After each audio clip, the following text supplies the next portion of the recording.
All right, Ron Simmons, welcome to The Lion Within Us. How you doing today, sir?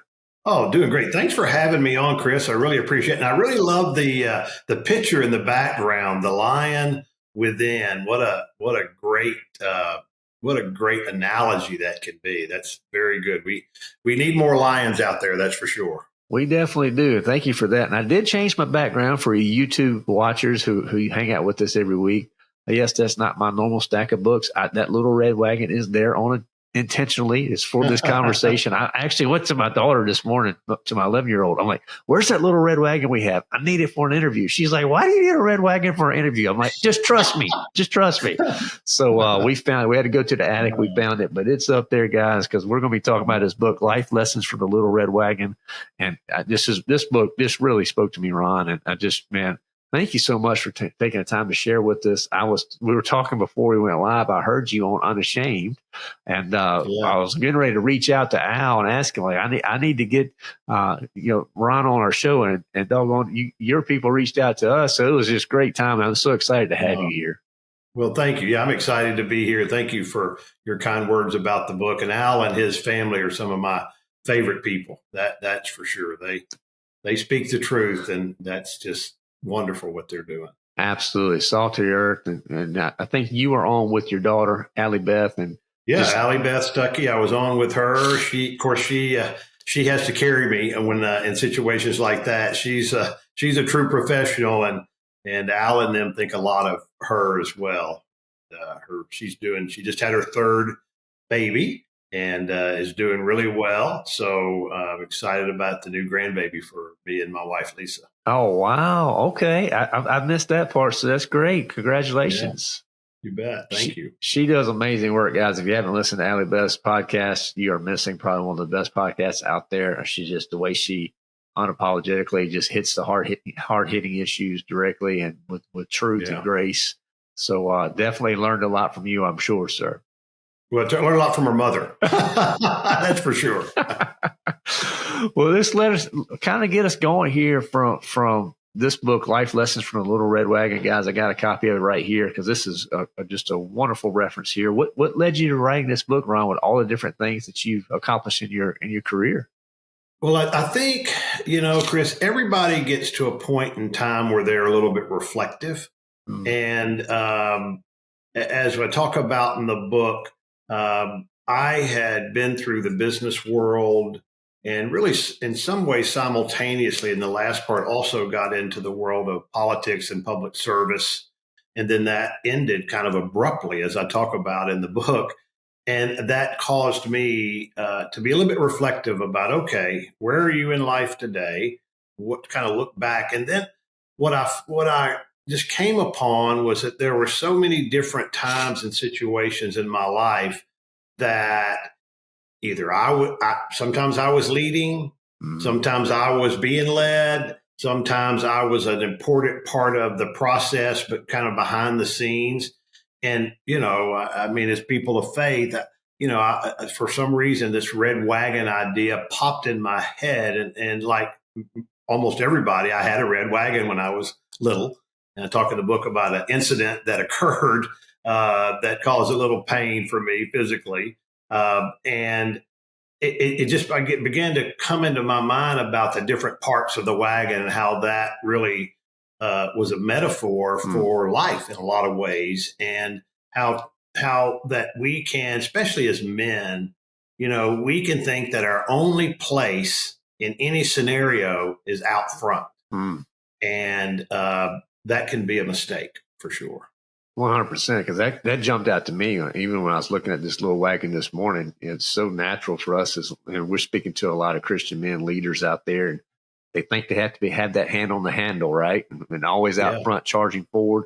Or even I was thinking yesterday, I was driving back from somewhere, and I was thinking, just preparing mentally for this conversation with you. I was like, you know what? Even from behind pushing a wagon, I think guys can get behind that, because sometimes we realize we just need to push and we need to help others. Yeah. I guess the one area I'm curious from your standpoint on that I'm most uncomfortable with, I know a lot of leaders are, is when you have to get in the wagon and just let others, do the pulling or the pushing. Sometimes you, like you said, you're the cargo and love to get your insight there on lessons you've learned from that position. Oh yeah, that's a good point, because I'm a lot like you as well. I mean, I was which I do think there's something to this. I was a middle child, so I was kind of always looking for my place and Right. looking for a difference between my siblings and what have you. And then my mom and dad went through divorce when I was in high school, and so I was always charging ahead. And there's not necessarily something wrong with that,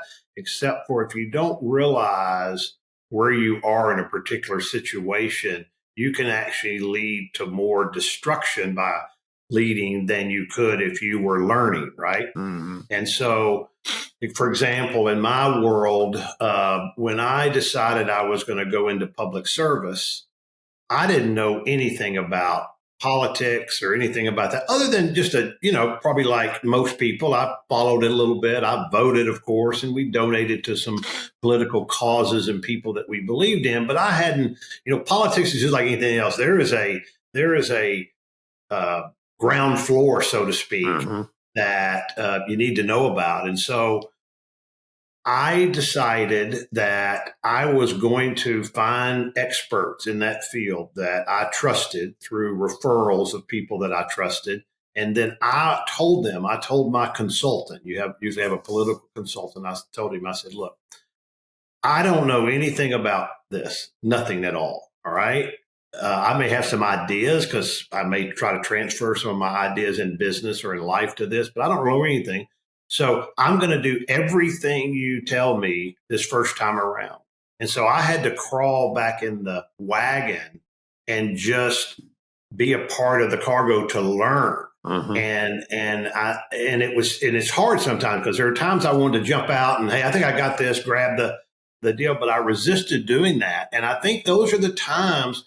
Two things could happen during those times, Chris, is one, you learn. Okay. So you're expanding your ability to understand things. And the other thing is you do get some different kind of rest. Because I didn't spend my time thinking about, well, I wonder how this works or how that works or what I need to do here.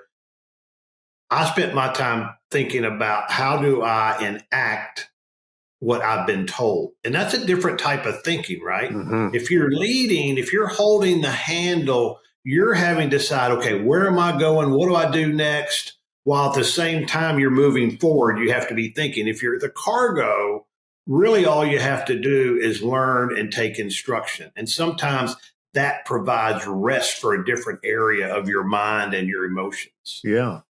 I wonder why that's so hard for us guys, because when you just made that connection around learning and rest, that for me, that's it. Okay, I get it. I see why there's value there. And as a leader, to be able to lead more effectively, I need to be doing that learning. I need to be growing, because you can't, if you're always pulling, you're having a tough time of growing personally. So I'm just curious, was it at that point when you made that transition to politics is when that was most prevalent, or did you find yourself, because I know you were CEOs of a couple organizations in the past as well too, did you find yourself being the cargo in any of those situations? I found myself being the cargo in other situations, and one was I had gotten to the point in my business career where I had good partners that were operating the day-to-day of how the company ran, so I was kind of more serving as chairman, and I had mentored with John Maxwell. He was a mentor of mine. And I was going to John and I was saying, John, here I am. At that time I was like 50 years old. What am I going to do? I'm just kind of at halftime. You've probably seen the book or heard of halftime. And he said, Ron, here's what you need to do. You need to stop and you need to think. Just spend some time and rest and think. And so that's kind of the first time that I crawled away, let go of the handle, and just kind of crawled back in a wagon and just began to. He's got this book out, John does, called Thinking for a Change. And it really is about taking time, kind of every day almost, but certainly regularly, and just thinking, just thinking, maybe you're praying in your soul, but you're just trying to clear everything out and just think. And that's really one of the key times. The other one was when we talk about this in the book as well. We have a son that has autism, and he also has some seizure disorder and what have you. He's an adult now. He's 37 years old. But there were so many times where, as a father, that I wanted to just take that handle and run with it. Yeah. That I had to get in the wagon, and either it was Lisa and I had to jump in there and just pray and nothing else. Yeah. Or we had to say, you know what? God's led us to this particular doctor or this particular therapist. We need to let them do their work. And that was very, very, probably the most difficult thing. But I did learn that there were blessings as a result of that, trusting in other people and trusting in God to lead you to other people. And it's hard to do that if you're the one that's trying to, okay, which road am I taking? All that type of stuff. So those are kind of some examples of how that, had worked for me. I love the trust word, because that's so many times I feel like guys in particular, to your point, when there's something with our children and we're going wrong, we're trying to help them from a physical standpoint. We want to do something. Guys just want to do. I don't think it's an inherently bad thing, but we feel better when we're doing something. We feel like we're making an impact. But sometimes people of action. Yeah, but at the same time, like the trust aspect, rather, that piece is big, because if we can't just learn to just be still, like you said, and rest, and sometimes just let God. Maybe God's got to be the one to pull that wagon forward for some sort of season in life. No question. It kind of shows us, do we truly trust God or not? And that just jumped out to me when you were going through that story, because I know a lot of guys struggle with that. Yeah, there's no question that we struggle with that. And then, we have to figure out at any point in time, okay, in different areas of our life, we're probably different parts of the wagon, right? And so you most likely, as the father and parent and leader of your household, that you are going to be on that handle for an extended period of time. Okay. But there may be other areas. Maybe it's spiritually, there's a point, and I've had many points in my life where spiritually I needed to be fed, okay, and follow. And so I was just the rear wheels. I was just pushing forward, following, trying to follow a path that with a mentor that had, laying out for me. Financially the same way. Just because you're good at your job doesn't mean you don't need a financial mentor, right? That's kind of helping you. And so therefore you probably aren't on the handle, okay? You might be the front wheels that are kind of leading the rest of the people that you're responsible for, but you've also got somebody that's been down the road before you that's helping you along. Right. Absolutely. Hey guys, we'll take a quick break. We'll be right back. Are you enjoying the weekly spiritual kickoff? If so, we are now offering a way to participate in our live daily spiritual kickoffs that happen Monday through Friday in our community. This is your chance to chat with me directly and other members of our community, to dive into scripture and to leave with practical ways to simplify and apply God's word to your daily walk. And here's the best part. You get all of this for just $5 a month. So for what most people pay for a breakfast meal, you can join us on this journey of spiritual growth and leadership, which will always leave you full. Our community is dedicated to supporting each other and pushing forward in our faith. Come join me in the Lion's Den and become the leader God intends you to be. Sign up now at thelionwithin.us and let's start this journey together. Remember, it's only $5 a month for this amazing opportunity. So visit thelionwithin.us so you don't miss out. So Ron, to that point though, I mean, when you said, I was thinking immediately around finances. Like for me, that's an area where, yes, I've done some training, but it's in other areas, that's where I go to others, to experts in those fields to help me make the best decisions. That's not really where I'm trained. Like if I'm sick and I don't feel good, I don't do a self-diagnosis. Sometimes you go to the doctor, you pay for that expertise. So because you trust the training. And I just think so many times we try to just push through or bootstrap it or whatever you want to call it from a man standpoint, or we think that that's a sign of weakness that we need to go to others for help or insight. You mentioned spiritual help and insight. Too many times I see guys who are afraid to ask any questions in a church or spiritual setting because they don't want to think that to look bad or anything like that. So what would you say to guys in those situations? Yeah, well, what I try to tell guys is there's two things you need to understand is that there is a God and we're not it. And sometimes that's very hard for us because we do want to do what you said. We're afraid to allow vulnerability to come in. And so therefore we don't ask questions, therefore we don't learn. And so what I try to tell guys is that, look, you have, and part of that really honestly is a lack of confidence in their own selves and in their own belief system. And what I tell people is that, we have to be comfortable enough in who we are that we can allow other people to help us become even more. And that's just very difficult for people to do. And again, one of my chapters in the book is about asking the next or taking the next uncomfortable step. Yeah. And for guys, it may be vulnerability, right? Right. Admitting that you don't know everything in a particular area. And you think that maybe the people that depend on you will see that as less of you, but most of the time people see that as more of you, right?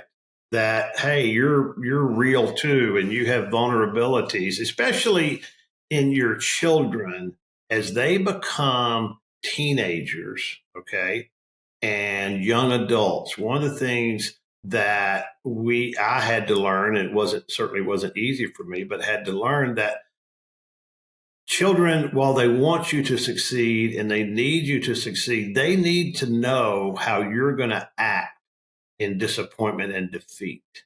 And, I taught my children growing up that we're always congratulatory in defeat and gracious in victory. And it's easy for me to tell my kids that, but when I experienced defeat, I had to remember, how was I going to react? I know how my carnal soul wanted to react, and that was be upset and be mad and blame somebody else. But then it was reminded to me, I'm sure it was God reminded me, hey, dude, do you remember what you told your kids? Well, now it's your time to figure that out yourself. And so when I lost my last election, I had to really, really dig down and make sure that my kids saw me handle that in a way that they could take as an example and hopefully even do it better when they had their next defeat. Right. So important. Because anybody, from a winning standpoint, that's the easier component to teach our children in the show. But when you face those moments of loss, this is what I do a lot of coaching with my kids, and they play softball and basketball, all the things, right? Yeah. And I'm so much more trying to just make them better people versus better players. Obviously I want them to be better players, but at the end of the day, I want them just to leave that season just as a better person in general. And I just appreciate you being so open, honest, and transparent there. And I think that's what we're lacking so much these days is just that transparency, that vulnerability, that honestness that too many people, I think social media has completely destroyed so many ways that we look at people and we try to evaluate ourselves to others. That way, I think now people gravitate toward those just like yourself who are actually open and transparent. Like, you know what? I lost this election. It was not easy. Here's the struggles I had through it, but here's how I responded. I think when stories like that come out, that's what people resonate with. Well, it's interesting, Chris, that you say that because the number one comment that I got on this book, and I didn't realize that, okay? Because I don't know why I didn't realize it might be that way. But the number one comment that I've gotten is that I can't, even from people that are close to me, I can't believe how transparent that you were about things that might have been struggles, right? And that was a really good, that made me feel good because I hope that, like you said, social media has changed all that, but that people want to know about people real. They're up and they're down and they're whatever. And my whole deal was, Chris, that there's a lot of people out in the world that are like me, just come from a normal background, nothing special, kind of middle class, probably lower middle class. 50% of people, marriages end in divorce. So at least half the people have probably gone through what I went through with my parents. People have medical challenges in their family. We have Daniel with the challenges that he has. And then we also, Lisa and I, people read the epilogue. Lisa and I both were diagnosed with cancer about a year and a half ago, and things are going well. So, but those things kind of just hit you sometimes. And how are you going to react to that, right? Right. How are you going to react to that? That's what I want people to understand, that just because they didn't come with a silver spoon in their mouth or whatever, or super talented in athletics or anything like that, they can have a life that influences well beyond who they are. Absolutely. And I think maybe sometimes for our listeners, particularly on podcasts and things like this, you hear a lot of guests and you compare yourself to the guest out there. Maybe take them back to your origin story, because when you start off in the book, you really talk about getting started. And for me, as a man who's trying to build things and to do things on my own, and versus the way that the world tells us we should do it, that origin story of how you started out was just really impactful. And I think that would be something that I know a lot of our guys would probably resonate with, because somebody of them see like, well, the Honorable Ron Simmons, you've done all these things in your career, and Allie Beth is your daughter. You're like, of course, she's got it figured out. But man, when you go back to the very beginning, it was that was a lot of raw, real transparency there. And I'd love for you just to share a little bit with that. Yeah. Well, thank you very much, Chris. Yeah. I was second of four children. My mom and dad were public school teachers, and my dad had some ministry of mute, which they would call worship leader, part-time in some churches and what have you. Right. And when I was a teenager, we lived in a little town called Junction City, Arkansas. And my mom and dad started having marital problems and ended up divorcing about my senior year in college, in high school. In that time. Okay. Before you left, right. So I was like 16. Right.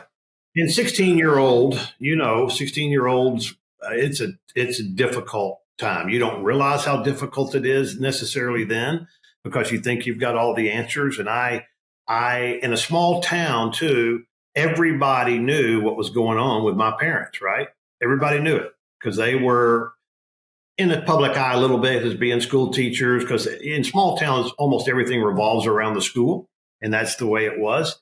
And so everybody kind of knew it. And so internally it was embarrassing, I'm sure. I think I felt that way, but I masked that through, trying to be confident and then, probably being involved in some things I shouldn't have been involved in, kind of sowing my oats type thing.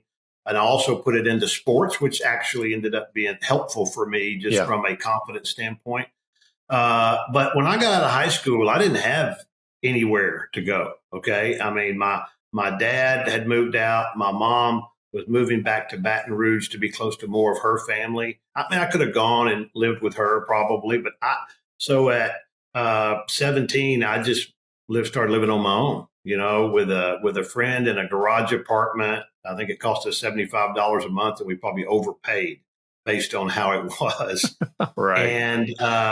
And so the thing, though, that I did have that the Lord did bless me with is He did bless me with a reasonably high degree of intelligence. So I could think about things, okay, and I could figure things out.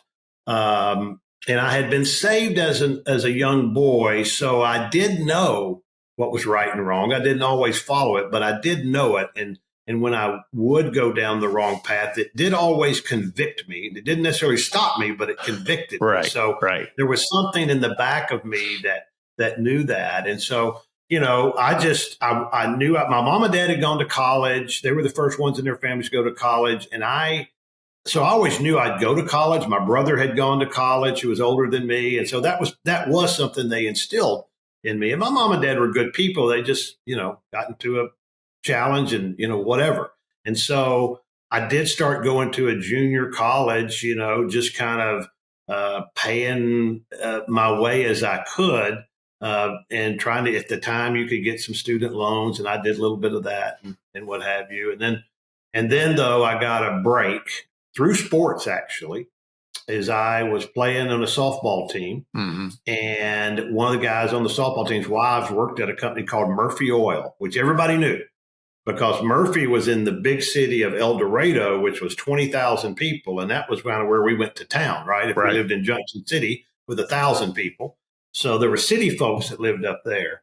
And I got she said, well, hey, if you're interested, Murphy's hiring in their mailroom. Which I honestly, I probably didn't even know what that was, right? Exactly.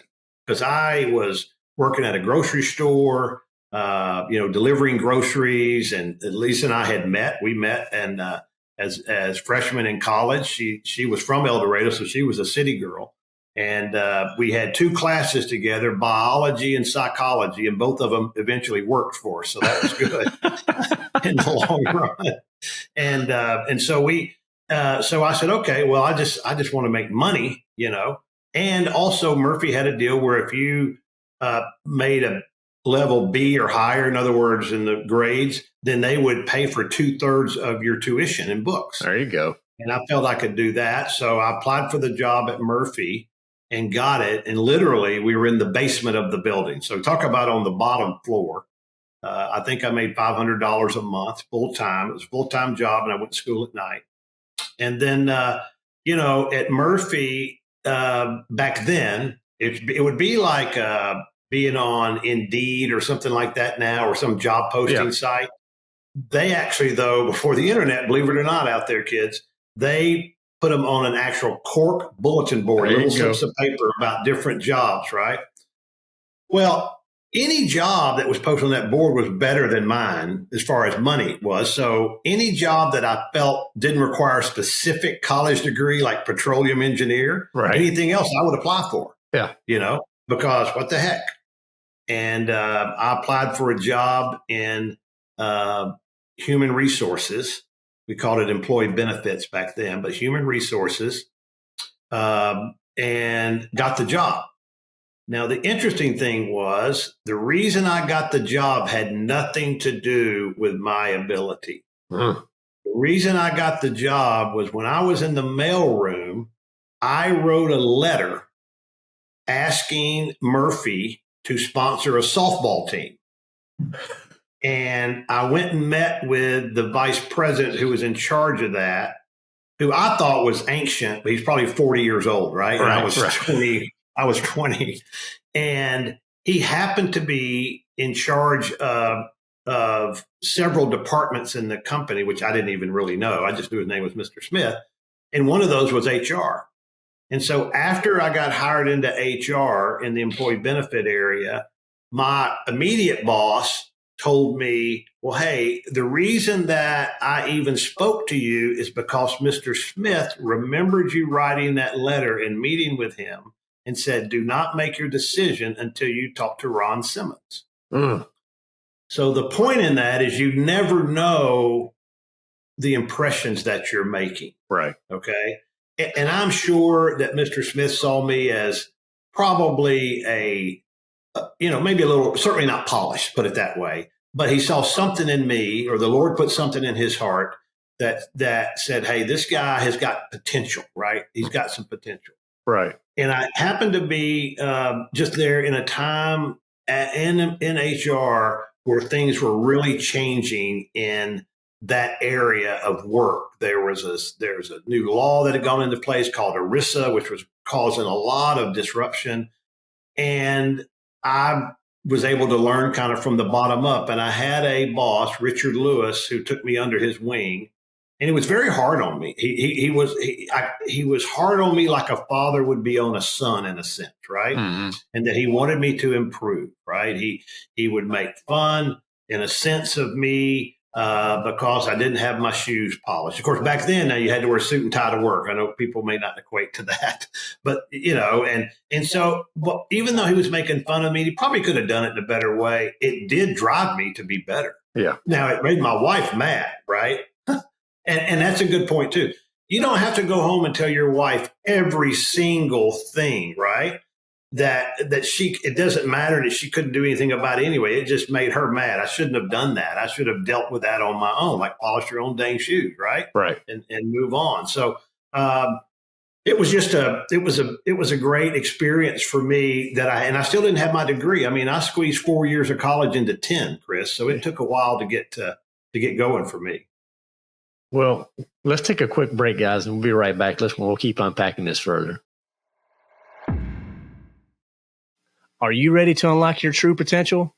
Introducing 30 Days to Unleash the Lion Within, a revolutionary series that will transform you into the leader God intends you to be. In just 30 days, you'll embark on a journey of self-discovery and growth.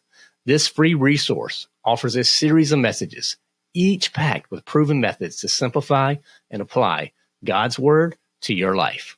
Inside this series, you'll find practical strategies to unleash your leadership potential. You need to learn how to harness the power of God's wisdom and apply it to your everyday decisions. Discover how to lead with integrity, inspire others, and make a lasting impact. But this just isn't another series. It's a transformative experience that will help you find your purpose, ignite your passion, and unleash the lion within. So visit thelionwithin.us/unleash to claim your free copy of this series. Don't wait any longer. Visit thelionwithin.us/unleash and become the leader God intends you to be. So, Ron, I mean, powerful story right there. Definitely no silver spoon whatsoever handed to you. You had to work literally from the bottom up. Maybe walk us through, because it sounds like the process of learning, mentors, relationships, that they were always kind of like in your purview. They were always areas that you focused on to keep growing into the roles and ultimately the CEO roles that you had. So give us some insight there. How did that, launch and take point? Obviously, you had that one mentor that challenged your dress and you think that you did at work, but it sounds like it all helped you grow as a leader. Well, it's interesting because I believe because of my relationship at that time in my life with my dad was limited, something inside of me knew that I needed to seek other people out, male kind of role model type things. And so I would seek that out. And that's how Richard, even though he was my boss, you can be a boss and not a mentor. Richard wasn't only my boss, he was my mentor as well. Right. And that's a big difference. He took interest in me and I aggressively sought that. So, but I did get to a point in time at Murphy. And again, the longer I was there, the more my confidence was building. Now I was 24 years old, still trying to finish my degree. We had 2 kids. And I looked up one day and said, you know what? My last name is not Murphy. So therefore, there is a ceiling on probably how far I can go in this company. And I wanted to go as far as I could in any company. And so I began looking for other opportunities outside of El Dorado. And we had one person that I knew in Dallas that used to work at Murphy. And this lady would send Lisa and I, ideas for like out of the newspaper, classified ad jobs. And so I applied for a job at a bank in Dallas in their trust department, which would deal with similar things that I was dealing with, investments and retirements and things like that, and got the job. But when I went back to tell Murphy that I got the job, they wanted to match, the salary and all that. And something inside of me just said, if I was worth that much today, why wasn't I worth that much yesterday? And so it kind of irritated me. And so I said, we're gone. And Lisa was really nervous. She had never lived anywhere else. We had a 3-year-old and a brand new baby of 2 weeks. Okay. Mm-hmm. So it was a big move. But again, through my disappointment in them not recognizing me compensation wise, the Lord brought on the next blessing. And the point of that is, if you focus too much on your disappointment, you're going to miss the next blessing. So we get to Dallas, and it was a time in the mid '80s where things were changing from old wealth to new wealth. And it just so happened that I worked at a bank that was where a lot of the newer wealth people were coming in to utilize the banking services. And so I got to meet individually people that were up and comers in Dallas, right? And again, I'm 25 years old now, 24, 25, don't yet have my college degree. So I don't come from a hick town in Arkansas. I don't have a lot going for me, but the Lord did lay out the path, right? Right. And I was willing to, even though I knew all that, and I was probably self-conscious about those things, I was still willing to take the risk of getting in front of people that were much more accomplished than me. And I think a lot of people don't do that, Chris. I think that he's not going to listen to me. I don't have a degree. I come from this small town. He went to SMU or went to UT, whatever the thing was. But my number one driver was I didn't want to live in financial mediocrity. So I needed to do something. I didn't have anybody else that was going to help me get there. Lisa's mom had died. Her dad, we just had a regular job. My mom and dad were, on their deals. And I had younger brother and sister that they were having to focus on. So I had to do it. I mean, I had to do it.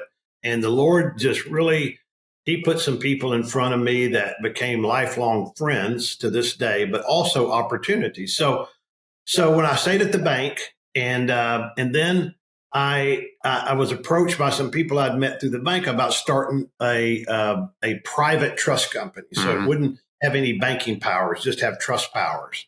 And I said, sure, that sounds, I was kind of getting an entrepreneurial spirit at that time. I'd been around several entrepreneurs, and they said, you're going to have 10% of the company, and you'll be head of sales and marketing.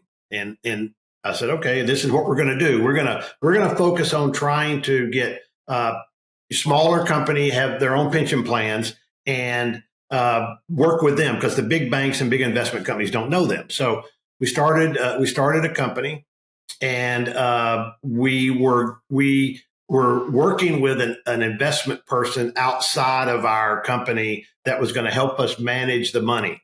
And we were meeting with them, and they happened to be a subsidiary of American Airlines. Mm-hmm.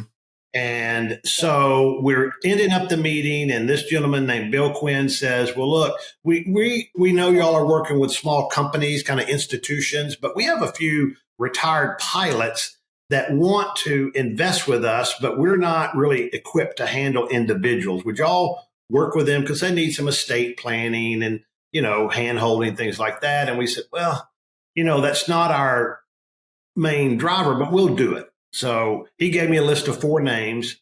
I called him. I went to meet with the first guy, southwest of Fort Worth. And the guy comes to the door. Name is Bob Wilson, opens the door, and he looks like Santa Claus. I mean, he's got this huge white beard. Nothing, anything you think about being a pilot, right? Right. And so I sit down with him. And when pilots from American Airlines retired, they got all of their pension in one lump sum check. It wasn't a monthly check. It was one lump sum, which they could put into an individual retirement account, an IRA, and defer taxes. But somebody needed to invest that for them because they were not investment experts. The old saying is you never fly with a doctor or invest with a pilot, because both of them will kill you. So be careful about that. And so anyway, I'm going through him, and Mr. Wilson said, I just want the people that help make this money for me to continue to oversee it. And through us, we could make that happen. And I said, okay, that we can help you out, do that. And we can do some estate planning for you. And, it's fine. No big deal. Still wasn't our focus. So I'm getting ready to leave the meeting. All right. And Mr. Wilson said, hey, Ron, I got something you might be interested in. And he comes back, he goes to the back of his house, comes back, and he gives me these, I don't know, probably 7, 8 sheets of paper typed on it. And it's 1,500 other people just like him with their names, addresses, and phone numbers. And it was one of those moments, and I haven't had many of these, Chris, but one of those moments that I knew right then what business I was going to be in forever. And so I go back And I tell the people at the company about this, and they're like, well, yeah, you can dabble in that, but this is our focus right here, right? We're on the small company pension plans. That's been our dream. And we did it for about a year, and I could see this pilot thing being the thing, right? And that wasn't their deal. So we agreed to part ways, and I started my own company with some other investors and partners called Retirement Advisors of America. And we spent the next 30 years calling on retiring pilots from American and other airlines. And I was one of the co-founders, and we sold it at the end of 19, and we had $3 billion under management. And it was just one at a time, and there were, of course, lots of times around there where are we doing the right thing? All those types of things. But that's how we got going. And every step along the way was pretty uncomfortable, right? Leaving a company that was paying me a pretty good salary and starting on my own. It was, but I will tell you, I never felt like that if the company didn't succeed, that I couldn't provide for my family, right? Mm-hmm. I always felt like, okay, well, I can always go get a job and do something to provide for my family. But it was just a unique opportunity. And I had people along the way, Mr. Quinn, who was the gentleman at American Airlines. He and I are still friends today. In fact, he and I serve on a board of directors together. And for another company. So it was just a very interesting journey. And I was able to, have a significant ownership share in that company that, obviously has been a blessing for my family. Right. But I mean, you recognize that moment with the gentleman who looked like Santa Claus. That was a pivot point for you, right? No question. I mean, that was a crucial point. I think too many times, maybe we just downplay those, or we miss them because we're not willing to be uncomfortable. Because you took that meeting that really wasn't in your niche, really wasn't what you guys are doing, but because of your obedience to follow through, man, God blessed you. I mean, He blessed you in that moment tremendously. And too, Chris, when you're doing something like that, all along this journey, there would be people, well-intended people, by the way, that would come to you and say, well, hey, you guys are doing so great in this over here. Why don't you also do this over here? Mm-hmm. Right. And I just totally resisted changing our focus. Remember, the hardest decisions are not between good and bad. It's between good and better. Right. And it wasn't what they were asking me or proposing to me was bad. It was good. But I had to decide, and my partners and I had to decide which was better. And that takes courage as well, because and I'm not saying we got it right every time. We probably didn't, but it kept our focus where we needed to be. And that was really, really important. Do you think that was because you had a pretty good vision of where you were ultimately headed, where you're trying to go? I'm trying to make the connection, because I teach about vision within the line within us as well, and the importance of that, and how many times we're just floating along. We're never really focused on anything. Oh, I don't think there's any question, Chris. That's the reason and it was unique in that we knew who the people were. We knew when they were going to retire, because there's mandatory retirement, right? Mm-hmm. And we knew how many they were. Now, it didn't mean they would all do business with us, and they all didn't. Right. There are other people. But so I was able to keep a very focused vision on, until we have talked to the very last retiring pilot on Earth, I don't think we should get outside of that niche. Right. And it was, so I encourage people, everything will always be that clear, but I encourage people to really tunnel in on what your vision is. I also encourage people to not if you're an entrepreneur, don't make the company about you. See, I could have named it Simmons, Robertson, and, Mills, right, which were partners of ours.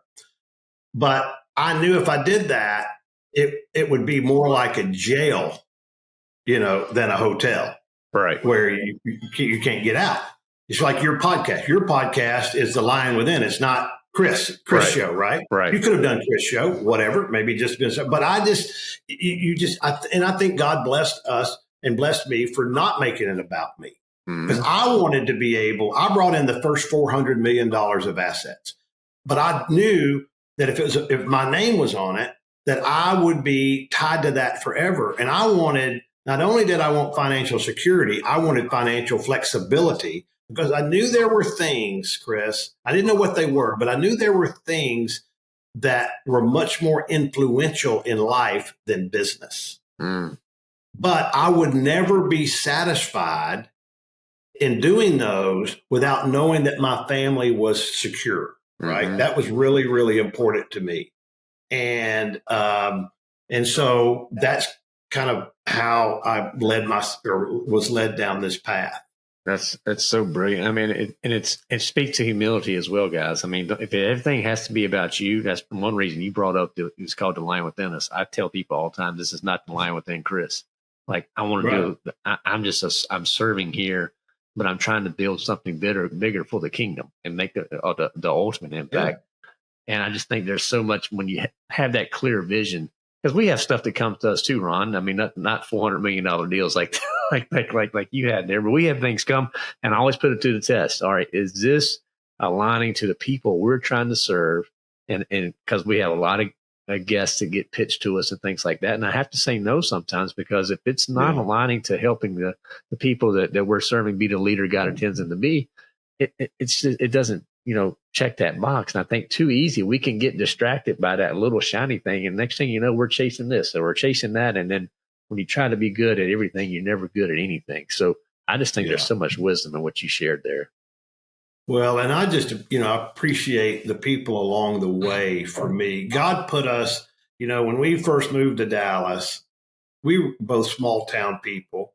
But I told Lisa before we moved, I said, sweetheart, when we moved to Dallas, we're going to go to First Baptist Dallas. And she's like, are you crazy? That is huge. And because I'd always heard about First Baptist Dallas, and I'd heard about Dr. Criswell, and my family had been Baptist for 300 years, which John Maxwell tells me that's something, I need to get over, but that's the way it is. So, and so it's so funny, because we're in this little rent house that the bank had rented us, right? The bank had rented us a rent house close to the bank. They had owned some property, and they rented us till we found a place that we could buy.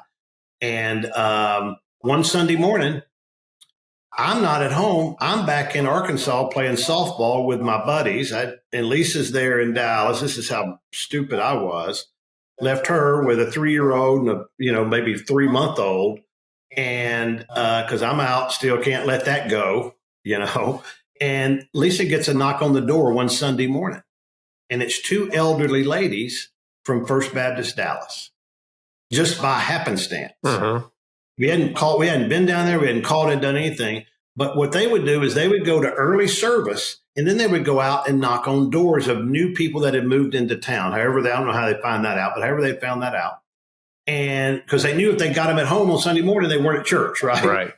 And so they, they met with Lisa and visited with her. And then the next night, Monday night, used to have Monday night visitation, and a young couple, and 2 young couples showed up at our house, and they invited us to church. And those people are friends still to this day. And that's 38 years ago. Right. And so we went to First Baptist, which is huge. And that's kind of before most of the mega churches were what they are now. But what they did is they put you in actually a pretty small group, right? In what we would call Sunday school at the time. We call it different things this time. And so it was probably only 10 or 15 couples.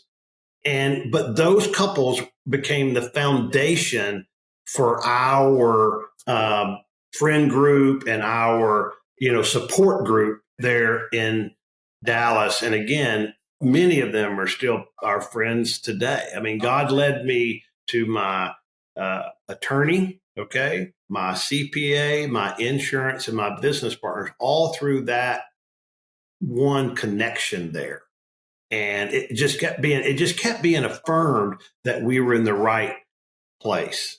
And I still made a bunch of mistakes. Okay. Right. So people don't think that I made a bunch of mistakes and probably, could have influenced much better. But we were continuing to be affirmed that we were in the right place and that God had us where he needed us at that time. Amen to that. Hey guys, let's take our last break. We'll be right back. We have a resource that allows you to test how strong of a Christian leader you are. We designed a short quiz so you can see for yourself how prepared you are for the battle. Don't worry, it's multiple choice and it's a lot of fun. So to access this free resource, visit thelionwithin.us/quiz. That's thelionwithin.us/quiz and see if you are ready to unleash the lion within. Now, Ron, you mentioned that the ladies who showed up and they talked to your wife and they invited her to church. And I mean, it just seems like such a simple way to do evangelism and to go out and share and to love on others. But I just don't see that happening. I'm curious, what do you think we could be doing differently, particularly as Christian men, as leaders, to really do that, to be the hands and feet of Christ, to get out there and to invite others to service or to invite others to a fellowship? I mean, do you see it having to be some big drawn out thing, or to me that just seems like a very simple path that they were taking that made a huge impact on you and your life? No, somebody told me this one time, is that you have to build a relationship in order to be able to have people believe in you, right? Mm-hmm. And so I think if we over focus on what words I'm going to say in my walk with other people, then we're probably the devil's gonna always be working on us saying, hey, you're not ready yet. You're not ready yet. Mm-hmm. If we will focus on building a relationship, treating people kindly, then I really believe that when the time is right to open up the opportunity to talk to them about faith, then I just believe that the words are there. And maybe it's not your words. Maybe it's simply hey, why don't you, we're having this event at our church. Why don't you come go with us? It'd be great fun. Like we have a big fall festival, at our church. Right. Inviting them to this movie you and I were talking about before we came on, that Bill Roberts and his group, they're doing The Blind. If people haven't seen that, listen, you've got hunter friends, you've got sports friends. This is the movie to take them to. And the movie will do the work, okay? Right. Just take, this is one of the greatest stories of redemption that I think you'll ever see. And it's by a guy that's a guy's guy, right? He's a guy's guy. He didn't, nothing special about him as far as his family and all that type of stuff. But man, what a great story. So I think that's how God works. But what happened, Chris, is that and it started with social media, because you could think you were interacting with people and you weren't being real. All right. Right. And there are some good things about it for sure. But it got amplified with COVID. Right. And we became isolationists, and we've remained isolationists since then. Companies have gone to, work from home or hybrid work. And it's funny. I was just meeting our Daniel. We utilize a psychiatrist with him to help him process things. And the psychiatrist also has clients that have substance abuse addictions that he works with and helps with. And he told us during COVID how bad that got, right, because of loneliness. And I asked him the other day, because Lisa and I meet with him a couple times a year. And I said, has that gotten better? And he said, no, it's actually gotten worse, that people have continued to isolate. And the people that do have addictions, it's continued to just absolutely get worse and worse. And so I believe that's happened in Christian society as well. And that's why we don't feel connected with people as much as we should. And I think we just have to force ourselves to go back to include some good old fashioned connection instead of talking over the phone or having a different type of communication. Get together, right? We just need to get together with people more, and not just our own family, but other people as well. I still know people to this day who use COVID as the excuse why they haven't gone back church. And it's just, I'm like, well, wait a minute now. If that was really a priority, or is this now just become convenient? And that's the new way. I know. And And I get you can listen to the message, all that. It's not about that. It's not about listening to the message. It's about the people that you're associating with, right? That's really what it's about. So that's right. And I tell people all the time, the church is not the building. The building itself could burn to the ground. The church is the people. I mean, that is it. So it's just, if you're missing that opportunity to plug into a body, Christ tells us about that. And we know the importance of being connected to a body. So just a great reminders right there. Thank you so much for sharing. I am curious before we wrap up here at the end. So John Maxwell, he wrote the foreword. Really enjoyed that. You mentioned he's spoke a lot into your life. How did you guys meet? We got connected through, he has this event once a year called, and I'd read some of his books just as kind of like probably you have, and an event called Exchange. And it's a small group of people, maybe 100 people or so, that he does different kind of 2 or 3 day intensive leadership training with him and some other people he brings in. And I went to one of those in Atlanta. Gosh, it's been a long time ago now. And he would, right as it was about lunchtime, he was wrapping up a session and he said, for those of you that want to know more about some nonprofit things I'm doing, I'm a person of faith, grab your sandwich or whatever we're having and come into the next room and I'll share with you what I'm doing. And not everybody, but a fair number of people did that. I did that because I was interested in that. And he begins talking about this organization called Equip. And Equip was all about developing leaders around the world based on biblical principles, which makes sense. I'm totally fine with that. But that in itself wasn't it.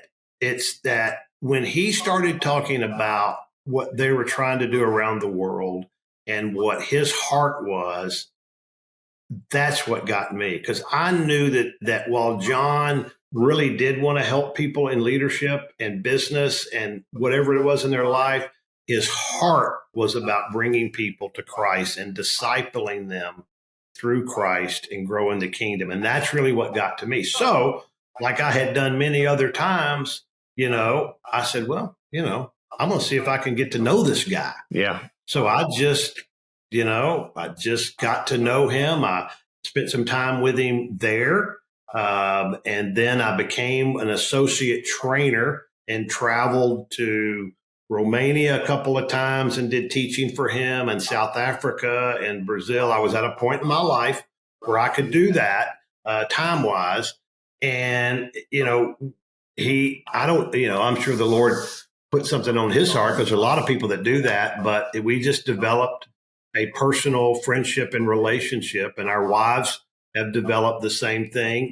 He has a home in Western North Carolina as well. So, I asked him if he would mentor me, and he has done that and continues to do that. And, sometimes it's not pleasant because sometimes he has to tell me things I don't really want to hear. Yeah. Like after I lost my race, I was really thinking about, okay, what do we like? When we lose, what do men want to do? We want to go back and get it back, right? We want to revenge or win it back. And so I was really thinking about running again.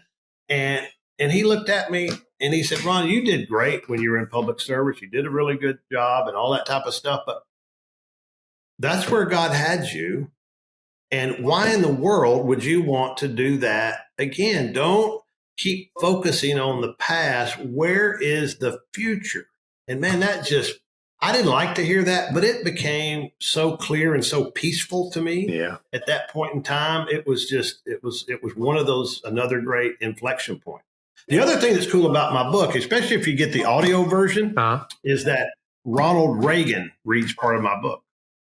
Serious? Oh, wow. How many people could say that? That's right. I'll leave it there, but you'll have to figure that out. That's right. I'll have to figure that out because I have the hard copy, so you guys have to go get the audio version too. So yeah, it's good. And you can get it on Audible, and you get the book anywhere books are sold. And they can reach me. My website's ronsimmons.com, and email me ron@ronsimmons.com. So yeah, I love to visit with people. I've had a lot of people email me and tell me about their scenarios and ask questions and things like that. I love doing that. I love it. I love it. Well, before we go wrap up, let's do a quick lightning round at the end. We always do this on the line with Dennis. We call it feeding time. So if you're willing to play, Ron, we'll jump right in. I'll do it. Let's do it. But we'll start easy. What's your favorite hobby? Golf. You're a golfer. Okay. Now, do you still play softball? Nope. Too old. Too old. Okay. The softball days, you can hit the links though. I hear you. Yeah. What about what's your favorite food? Well, it used to be steak, but Lisa and I are on this vegan path with our health and what have you. Yeah. Okay. So right now I would say pasta. Okay. Yeah. I did read that where you said I think it was towards the end of your book where you said she completely revamped her diet. Yeah. I mean, it's been really good too. Yeah. That is amazing. So what's your all-time favorite sports team? Razorbacks. Okay. There you go. All right. I grew up in Arkansas. Didn't go to school there, but got to support the Hogs. There you go. So now how about this one? When you think about God, what is your favorite thing that comes to mind when you think about him? Service. Okay. Yeah. What about serving? Amen to that. What about, let's flip it 180. What's your least favorite thing about Satan? Temptation. The ability to use our carnal self to drive us away from God. He doesn't care about us driving towards him. He just wants us away from God, our relationship with God. That's so true. When you think about the last 12 months, what did you spend too much time doing? What did I spend too much time doing? Oh, I know what I spent too much time doing. Worrying about remodeling our house. That's what I spent too much time doing. But we did it, but it was much more time consuming than I wanted to. Okay.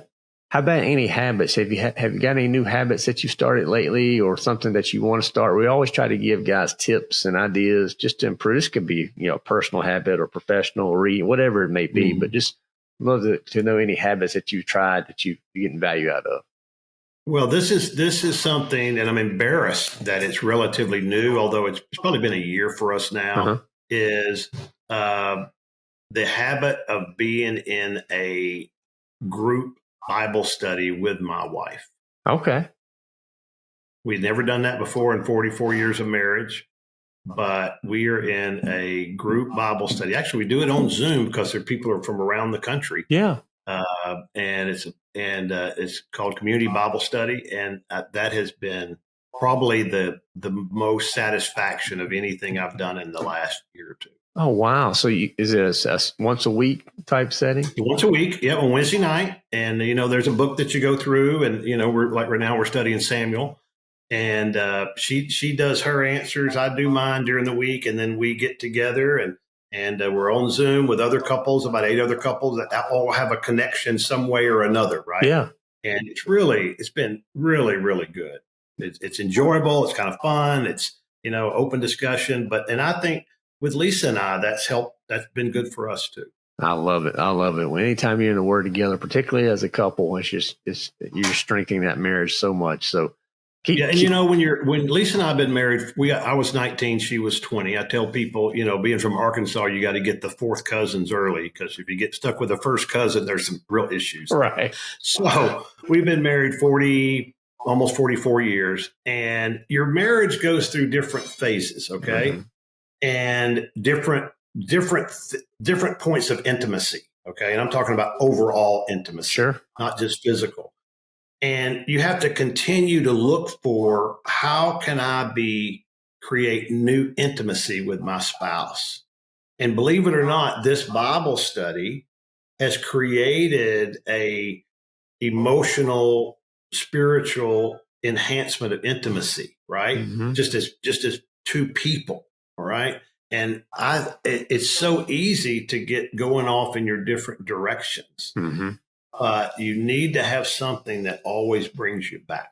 Amen to that. And I spent a lot of time trying to encourage guys to think about that spiritual intimacy that ultimately we can have. And I mean, that connection with our spouse, when you get that connection on the spiritual level, it blows anything from a physical standpoint out the way. So it's definitely encourage you to keep going there. So last question for you, Ron. What's one thing you hope the listeners out there remember most about our conversation today? I hope they remember that whatever that they're going through, that there's more than one part of the wagon, and to make sure that you are looking at yourself openly, honestly, transparently, and that you are picking the part of the wagon at the different areas of your life that you really need to be in.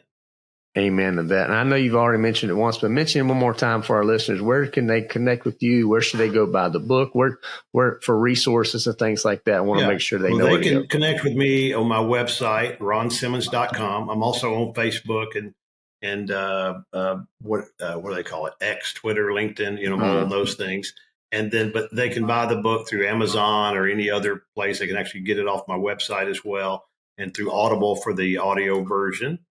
To hear John Maxwell, Ronald Reagan, and Ron Simmons speak a little bit on that. But I'd love to hear from anybody, because I'm happy to help answer questions, business-wise, any otherwise, where I can help. If I can't answer them, I'll try to lead you to someone that can. Amen. And guys, make sure to check the show notes. We'll have links to all those resources for you. And Ron, is there anything else you'd like to share today on the line with Dennis? No, I just appreciate what you're doing too, Chris. I'm so impressed with what people do, that the ideas that God puts in their heart and they act on them. Many times God puts ideas in people's hearts that aren't acted on. And so pleased that you acted on when this was laid on your heart. Yes, sir. Well, it has been an honor to meet you, sir. And thank you so much for sharing your story. You as well. Thank you. Appreciate it.